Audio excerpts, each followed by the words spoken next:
He is standing at the edge of the mill race in the dark, talking low and steady into the water churning below the wheel. His voice isn't loud enough to carry across the yard, but it's just enough to be heard by whatever might be listening down there in the cold. The flour had come out red that morning, and it wasn't just a light dusting on the surface. The color sat deep in the center of the sacks, where no dye or dirt should have been able to reach. Yet he wasn't alarmed or even confused by the sight of it. He just nodded like a man checking a ledger and finding the numbers exactly where he expected them to be. What was living beneath that wheel, and what had he given it to make sure it stayed? You have to understand what a grist mill actually was in the 1870s, before you can understand what it meant to control one. It wasn't a picturesque place where you would linger for the scenery, because a working mill was loud in a way that hit you in the chest before you even got close to the door. The whole structure shook from the wheel turning against the current, water spraying off the paddles and soaking the foundation timbers until they went dark and soft with rot. The smell was a thick mix of flour dust and cold water and animal grain all pressed together. The millstones themselves weighed hundreds of pounds and ran close enough together to pull a hand in without even slowing down. That is what it was, a place that was loud and wet and the kind of dangerous that never bothered to announce itself. But in an isolated settlement in the 1870s, a grist mill wasn't just a building. It was the only thing standing between a family eating through the winter or starving. Every bushel of corn and every harvested grain from every farm in the hollow had to come through that one building, through those stones, and through that miller's hands. This meant the miller wasn't just a tradesman. He sat at the center of the whole community's survival, and everyone who handed him grain understood that in their bones. Cold Spring sat in a ridge-cut hollow where a stream came off the high ground fast and cold, and that specific detail mattered more than you might think. The water there ran freezing even in July, cold enough to raise the hair on your arm when you dipped a hand in, and the local people talked about it the way people talk about things that feel like they shouldn't be the way they are. The miller arrived in the early 1870s, though nobody in the settlement records knew exactly where he had traveled from. He gave a name when he was asked, and answered questions about his trade without offering anything extra, and he bought the land on the stream with cash, which was unusual enough that it got written down in the local books. Then he started building. He built the mill faster than a man working alone should have been able to, and even when the settlement offered hands and labor the way neighbors did in those years, he refused all of it. He worked mostly at night, and people passing on the ridge above would see the glow of his lamp moving through the unfinished structure in the hours before dawn. The wheel frame went up in pieces that seemed to fit together without any of the adjustments or arguments that building something usually requires. By the time the mill was finished, the settlement finally had a grinder and they had flour, but they also had a miller who had never once needed them. That was the first thing nobody could explain, and it was the last thing anybody chose to bring up. The first sign that something had gone wrong with the flour wasn't a ghost story or a rumor whispered over a fence line. It was a simple entry in a settlement ledger, written in the dry, cramped handwriting of whoever was tasked with keeping the books that year. 3 different families brought their grain back to the mill, and the clerk noted it down as spoiled, red tint. There wasn't any further explanation or a single word of alarm. The note just sits there on the page, between a record of a timber sale and a small dispute over a fence, treated with the exact same lack of emotion as the rest of the day's business. That lack of concern is the part that should make you pause. Whoever wrote those words wasn't panicking or calling for a town meeting, because they were just recording a transaction. By the time that red flower made it into the official ledger, the people in the settlement had already found a way to categorize it. It was a problem, certainly, but it was a problem they had seen before and decided they could live with. That is the detail that should truly bother you. The color in the grain wasn't mold, and any farmer who had tried to keep a harvest through a wet season knew the difference. They knew what mold looked like and how it smelled, and they knew it always started at the edges of a sack, where the dampness could seep in from the outside. This red tint was different, because it appeared right in the center of otherwise clean flour, deep in the heart of the bag, where the grain should have been the driest. It wasn't rust from the millstones either, since rust usually shows up as faint, scattered flecks throughout the whole batch. This was something concentrated and heavy, almost as if something had pressed itself into the grain from the inside out. A few families decided to throw the flour away, and 3 of them were bold enough to demand their money back, as the ledger shows. But not everyone had that luxury. The people who used it anyway did so because winter was coming, and wasting grain in those days was a death sentence. They all reported the same strange experience independently of one another. The bread they baked had a secondary taste hiding underneath the grain, something sour and metallic that lingered at the back of the throat long after the meal was over. A few of them even mentioned having vivid, dark dreams on the nights they ate it, and these dreams always seemed to involve deep, moving water. This specific detail comes from 2 separate accounts written years apart by people who never met, which makes it very difficult to dismiss as a simple case of one person's imagination influencing another's.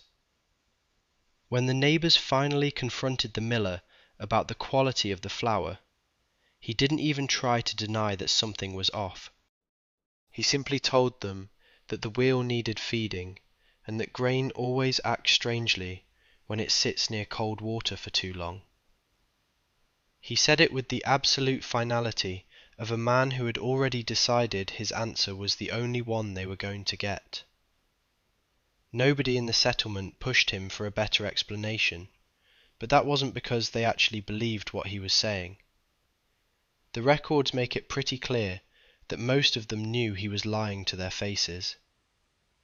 They backed off because the only other option was losing the use of the only mill for miles, and winter was a fixed point on the calendar that wasn't going to wait for them to settle their doubts. That dependency was the wall the miller stood behind every time someone started asking questions he didn't feel like answering. He never had to threaten anyone or explain his methods, because he knew they needed him more than they needed the truth. In a small settlement tucked away in a hollow during that decade, that was a very easy position for him to maintain. There is a name that pops up in the old settlement records belonging to a trapper who worked the high ridge lines above the hollow. He passed by the mill regularly on his way to check his lines, and he is mentioned in 2 different documents written by people who didn't know each other. What he reported is brief, but the person who took his statement copied his words so carefully that you can still feel the weight of what he was trying to describe. He was passing the mill before the first light of dawn, moving quietly in the dark, the way trappers do, to get ahead of the animals. Even though the stream was running fast, the great wooden wheel was sitting perfectly still, which was unusual enough that he found himself slowing down without really thinking about it. That was when he heard the miller's voice. The man wasn't shouting or talking to himself the way someone might do when they've spent too much time alone in the woods. This was something much more deliberate, a low and rhythmic voice directed straight down at the water beneath the wheel. The trapper described the sound as being flat and patient, like a man reading the terms of a contract to someone who already knew the words, but needed to hear them one more time. The trapper waited at the edge of the trees because he was a man who understood the value of staying still. He made his living by not moving when a single sound could cost him his prize. So he stood there in the shadows and he listened. The miller stopped talking for a moment, and then he gave an answer as if he had just been asked a question. The trapper didn't hear a second voice coming from the water, or at least not a sound he could put a name to. But the miller's response was clearly the response of a man in the middle of a conversation, timed perfectly to follow a statement and shaped to reply to a request. The trapper didn't stay to hear the rest of it, and he put as much distance as he could between himself and the mill while it was still dark. A second account comes from a woman who lived further upstream and used that same water for her household. She reported seeing the miller standing by the mill race on the evening before a big grinding day, with a heavy bundle in his arms. She described it as being wrapped in a rough cloth, about the size of a folded blanket, though she said it moved in a way that made it hard to tell exactly what was inside. She watched him lower the bundle into the water by hand, moving slowly and carefully, as if he were afraid of dropping it. He held it there beneath the surface for what she estimated was about a full minute. She never saw what happened to the bundle after he pulled his arms back out of the cold water. She thought the cloth looked empty when it came up, but she admitted she wasn't entirely sure, because she had already started backing away from the bank by then. Whatever he was lowering into that stream was never recorded with any certainty, and what he got in return is only visible in the results. The flour always ground clean after those nights, and the wheel seemed to turn with a new kind of strength the following morning. You can choose to see that as a simple coincidence, or you can see it as a clear line of cause and effect. But the trapper and the woman told their stories to different people at different times, and both of their stories lead back to the same dark spot under the wheel. The wheel cracked on a Tuesday in late October, and the sound carried far enough up the ridge that people heard it from their fields, and knew what it meant before anyone came down to confirm it. A crack in a wheel that size wasn't a minor repair, because the paddles were heavy timber, bolted through an axle that transferred the stream's force directly into the millstones above. When one section of that structure failed, the whole mechanism seized, and a seized wheel meant no grinding, and no grinding in late October meant the settlement's winter stores came up short. There was no backup plan for that, and there was no other mill close enough to matter, which meant the timing was as bad as it could have been. The miller appeared in the settlement 2 days after it happened, which was longer than anyone expected him to take, and he told them it would be 3 days to repair. He said it calmly, the way he said most things, and he told them no one was to come to the mill while the work was underway. He gave a reason about the repair being dangerous with extra people near the water, and it was a reasonable enough explanation that most people accepted it without saying they'd accepted it. The way you accept something you know isn't the whole story, but can't prove otherwise. The boy went missing that same week. He was from one of the settlement families, old enough to be sent on errands, but young enough that no one had a reason to worry about him on a short trip. He didn't come back from a walk to the creek, and by the next morning the settlement was searching the hollow and the ridge lines above it. They searched for 4 days, while the mill sat silent through all of it, the wheel motionless, and the miller nowhere to be seen, even when people passed close enough to the property that he should have heard them. On the 4th day, the boy turned up downstream of the mill, sitting on the bank in shallow water up to his ankles, with his clothes wet through, unable to say how he got there, or how long he'd been there, or what he'd seen in the time between when he left and when he was found. He wasn't injured, and he wasn't feverish, but he was just empty, in a way that frightened the adults around him more than injury would have. Because injury you could treat, and empty you couldn't. He never talked about water again. Not the stream, not rain, and not washing. For the rest of his recorded life, which the county records track through tax rolls and marriage documents and a brief military registration, there's no mention of him ever living near running water. That detail isn't in any single document, but it's something that becomes visible only when you lay the records next to each other and look at the shape of what's missing. The wheel turned again on the 5th day, 1 day later than the miller had promised. It ran at a pace that surprised the men who came to see it, faster and harder than the stream's current that morning should have been able to drive it, throwing water off the paddles in sheets that soaked the bank on both sides.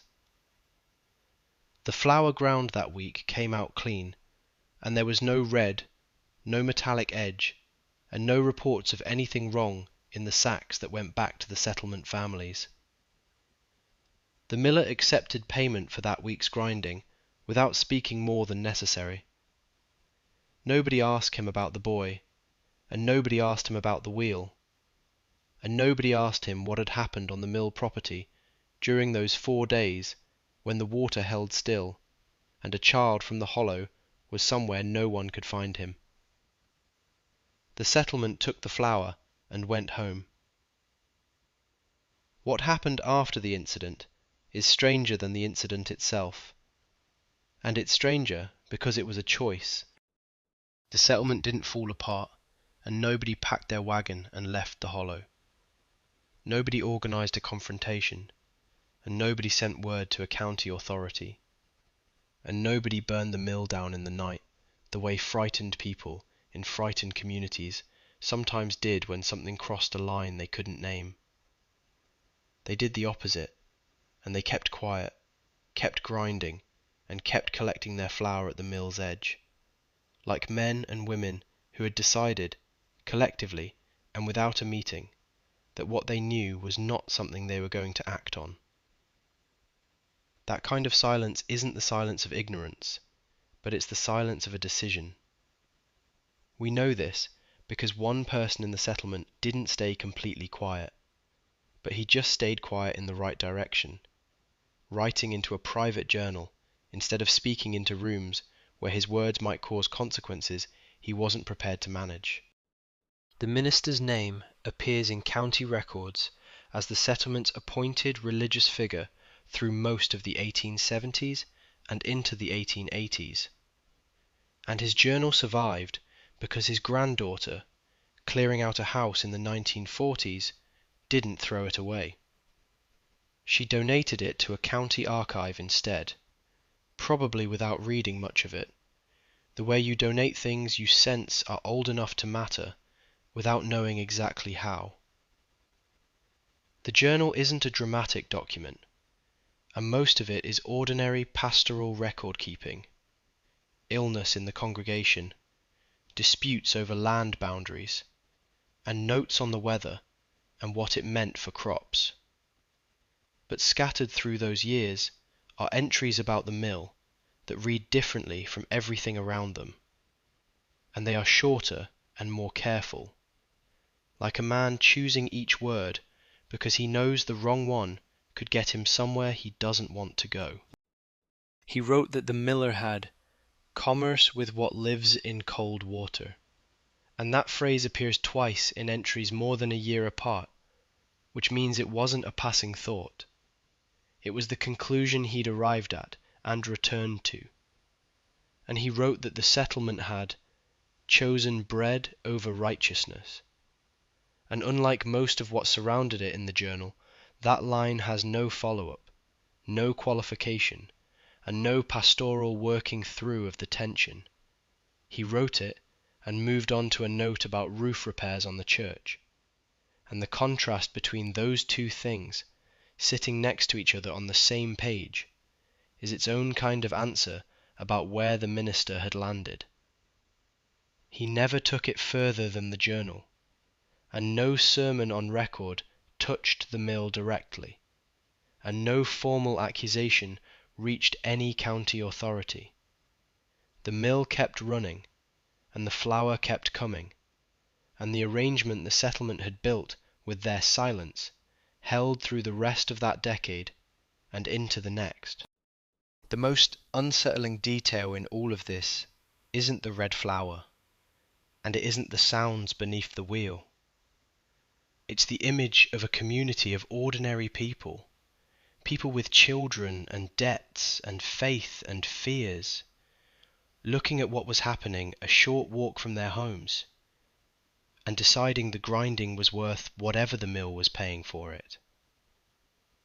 That decision didn't require a monster, but it just required hunger and a very cold winter coming, and those were never in short supply in the hollow. Somewhere in the early 1880s, the miller stopped coming into the settlement altogether. This withdrawal didn't happen all at once, but started when he stopped attending the small commercial gatherings where grain was bought and debts were settled. Then he stopped appearing when families came to collect their flour, leaving the sacks at the property line before anyone arrived, the payment stone set beside them so the transaction could happen without a word exchanged or a face seen. By the middle of that decade, there are no settlement records that put him in any room with another person, and he exists in the documents only as an absence that leaves things behind. He was just a name entered in a ledger for a delivery that nobody watched him make, or a wheel still turning in the distance while the flour appeared at the edge of the property. People noticed the withdrawal, but nobody went to check on it, because you don't send someone to knock on a door you've already decided you'd rather stay away from. What they did notice, because it was impossible not to, was the wheel running at night. The stream that fed the mill race dropped in late summer, the way mountain streams do, running thin and slow over exposed rock, until the fall rains came and pushed it back up. In a dry year, there were weeks when the flow was too shallow to move a wheel that size with any force, and the physics of it were simple enough that any farmer in the hollow understood them without having to think hard. Water low enough to step across doesn't drive a mechanism that weighs what that wheel weighed. Yet people on the ridge above the hollow reported hearing it anyway. Whether they were coming home late or rising early, the neighbors heard a full, steady rotation instead of a struggling, labored turning. The sound of it carried up through the dark the same way it carried on a normal grinding day when the stream was running right, and they heard it in the dry weeks of August when the stream had no business powering anything. These accounts don't cluster around one season or one year, but instead they spread across the better part of a decade. Different people reported the same thing in different places, and nothing connected their stories except the sound and the fact of the low water. In the late 1880s, a man was hired to come in from outside the hollow and replace a worn section of the millstone housing. He came with tools and accepted the job at the agreed rate, but by the following morning he was gone, and had left behind the payment he'd been advanced. He didn't ask for the rest of the money, and the only explanation he gave to the man who'd hired him was that the water under the wheel had the wrong color. He said it in a way that closed the conversation, using the tone of a man who had decided there was no version of any amount of money that covered what he'd seen down there. The miller was last documented in the county records in 1891, and after that there is nothing. No death record was filed, no sale of the property occurred, and no forwarding address of any kind was left behind. A neighbor reported not seeing him for several days, and went as far as the mill's edge, close enough to call out, but she got no answer. The wheel was turning when she stood there, which she noted specifically, the wheel turning and the miller gone, and the water running the way it ran, indifferent to what it had lost or gained. 2 days after that, the wheel stopped on its own. The mill sat empty for 11 years after that, but it wasn't abandoned in the way buildings go abandoned when people simply move on and stop caring. It was abandoned the way a place gets abandoned when the people who know it best have reasons to stay away that they don't put into words. The settlement families kept using the stream, and they kept farming the hollow, but they just stopped walking in the direction of the mill.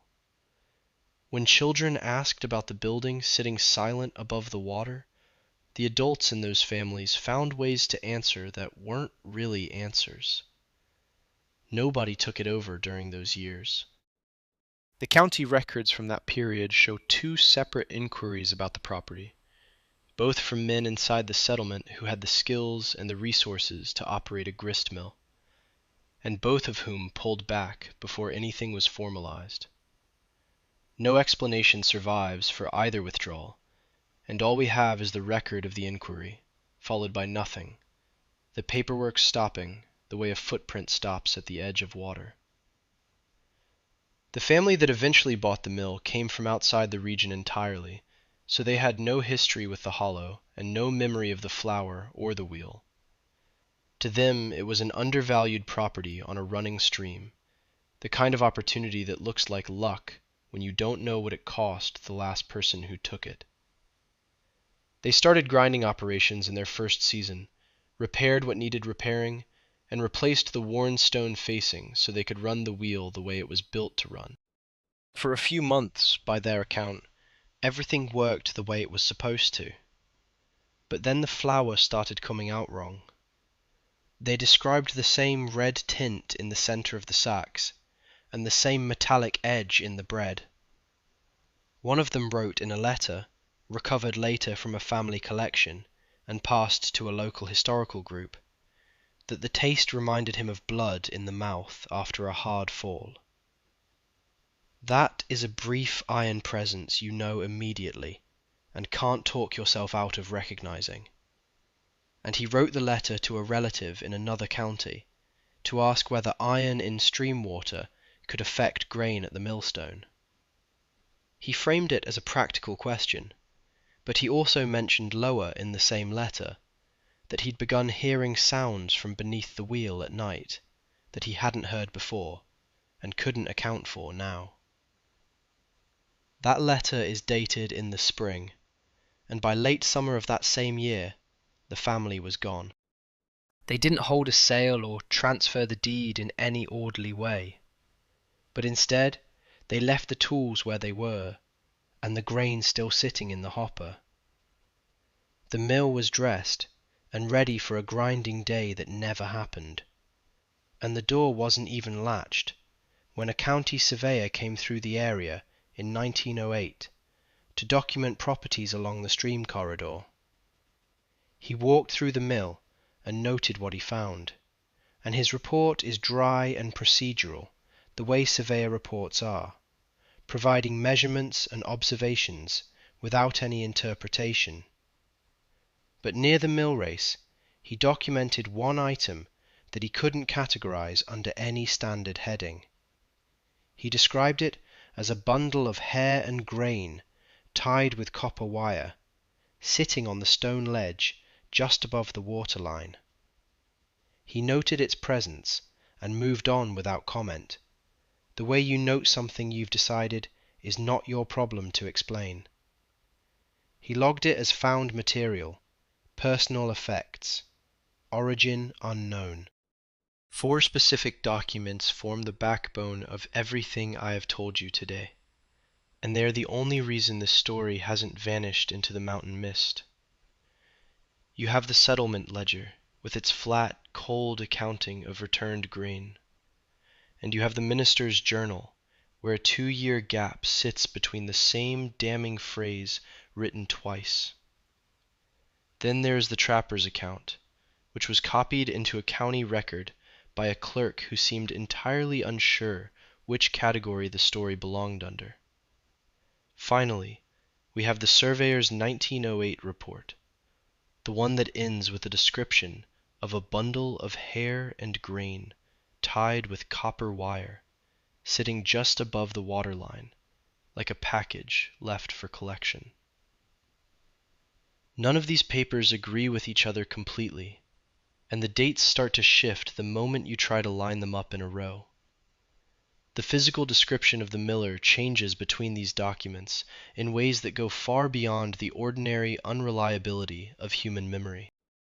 One account claims he was a tall man, who was broad through the shoulders, with hands that looked like they had done heavy outdoor labor long before he ever touched a millstone. Another describes someone much shorter and leaner, a man with the kind of stillness in his face that people noted because it was the exact opposite of what you expected from someone working machinery that loud. Whether those descriptions belong to the same person, or whether something about him was simply difficult to hold in the mind once you left his presence, is not a question these records can answer. What the records do agree on, every single one of them without a single exception, is the flour. They all mention the color, the location of the red dust in the sack, and that strange metallic quality in the bread it produced. That specific detail never shifts, appearing in the ledger, the minister's journal, and the letter the second family wrote to their relatives. It even shows up in the oral accounts that were folded into the trapper dossiers collected by a county historian in the early 1900s. If you strip away everything that contradicts between these sources, the red flour is the only thing left standing. That consistency across documents written by people with different relationships to the mill is the hardest thing to explain away. The bundle of hair and copper wire the surveyor found was never formally analyzed by any authority. It is listed in his report, and then it disappears from the record entirely, leaving no follow-up, no disposal note, and no chain of custody to track where it went. It could be sitting in a dusty county storage room right now, under a mislabeled box. Or it could have been thrown out decades ago by someone who didn't know what they were looking at. There is a rational thread you can pull through all of this, if you are looking for an easy way out. The stream near the old mill site shows elevated iron content in water samples taken in recent decades, and it is high enough that grain processed with that water could plausibly pick up a reddish cast. Iron in the water is not unusual in these ridge-cut hollows where the bedrock runs ferrous. A mill built on that particular stretch of stream, especially one run without the kind of stone maintenance that would have filtered out contamination, could have produced exactly what the ledger describes. That explanation covers the flour, but it doesn't cover the wheel running in August on a stream that was far too low to move it. It doesn't explain the boy sitting downstream in wet clothes with 4 days missing from his memory, and it certainly doesn't explain the trapper standing in the dark, listening to one half of a conversation directed into a mill race. It doesn't account for the man from outside the hollow who left his advance payment behind, rather than spend another night within earshot of the water under that wheel. The gap between what iron content explains and what it leaves behind is not a small one. It is exactly the shape of something, the outline of a presence, defined by what the rational account has to step around, just to stay rational. That shape is what has been sitting in those documents since the 1870s, patient and flat and waiting, which is the same way the miller's voice sounded to the trapper in the dark. The mill is gone now, the settlement has dispersed, and the miller has no grave on record anywhere in the county. What survived is a single line in a dead man's journal, written twice across 2 years by someone who understood what he was watching and decided to keep quiet anyway. Chosen bread over righteousness. The hollow still runs cold in July, even when the sun is high. Subscribe if you want more stories the mountains held on to longer than they should have, and share this with someone who won't sleep well after hearing it.